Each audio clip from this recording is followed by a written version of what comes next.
நைட்லேருந்து நம்ம ஊர் சைடு மழை பெஞ்சிட்டே தான் இருக்குது. நல்லா பயிரும் ஓரளவு முளைஞ்சிருச்சு. இந்த மழை போகுதுன்னு நினைக்கிறேன். எல்லாரும் மருந்தடிக்க ஸ்டார்ட் பண்ணிடுவாங்க. அத்தை இன்னைக்கு ஊருக்கு போகிறாங்க இன்னொரு அத்தையை பார்க்குறதுக்கு. நேற்றே போகிற மாதிரி இருந்தது. நம்ம ஹாஸ்பிட்டல் போயிட்டு வரவே டைம் ஆயிடுச்சுல, அதனால் போகல. இன்றைக்கி காலையில் மழையோட மழையாக வேகமாகவே இருந்துச்சு. எல்லா வேலையும் பார்த்துட்டு கிளம்பிட்டாங்க. எங்கள் அத்தை எங்கள் மாமாவோ இல்லை கம்பெனிக்கு ஆள் இல்லாமல் எங்கேயுமே தனியாக போனதில்லை. ஃபர்ஸ்ட் டைமாக போகிறேன், நான் கரெக்டாக போயிடுவேன் நானு புலம்பிட்டே கிளம்பிட்டு இருந்தாங்க. எந்திரிச்சதும் ஃபஸ்ட்டாக நியூஸ் தான் பார்த்தோம். ராம்நாத் டிஸ்ட்ரிக்ட் ஆரஞ்சு அலர்ட் கொடுத்துருந்தாங்க. அத்தை அன்னைக்கு சாதம் வச்சு சாம்பார் வச்சுருந்தாங்க. வச்சுட்டு பால் ஒரு பக்கம் அடுப்பில் போட்டிருந்தாங்களா, நம்ம ஃப்ரெஷ் ஆகிட்டு பால் மட்டும் குடிச்சிட்டு லைட்டாக கிச்சனை ஃபுல்லாக க்ளீன் பண்ணியாச்சு. மழை கொஞ்சம் நேரம் விட்டு விட்டு தான் பெஞ்சிட்டு இருந்துச்சு. கொஞ்சம் நேரம் வெறிச்சிச்சு, மறுபடியும் மழை வந்துட்டு இருந்தது.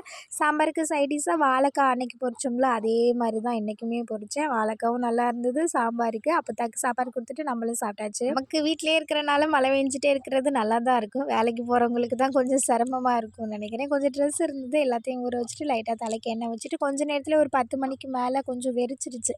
சரி போய் கார்டனை பார்க்கலாமே அப்படின்னு போனால் அது மழை பெஞ்சாலே போதுமா, இவளுக ஒரு மாதிரி செழிப்பாக ஆயிடுறாளுங்க.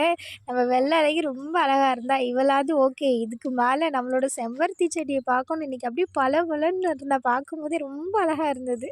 இன்றைக்கி நம்ம ஃபேமிலியில் வேகா, பிரணிகா, ஹரிஸ்ராஜ், மகிழன், சண்முக வடிவு, பவித்ரன் உங்கள் எல்லாருக்குமே இனிய பிறந்தநாள் நல்வாழ்த்துக்கள். எல்லாருமே ஹாப்பியாக இருங்க. பாய்.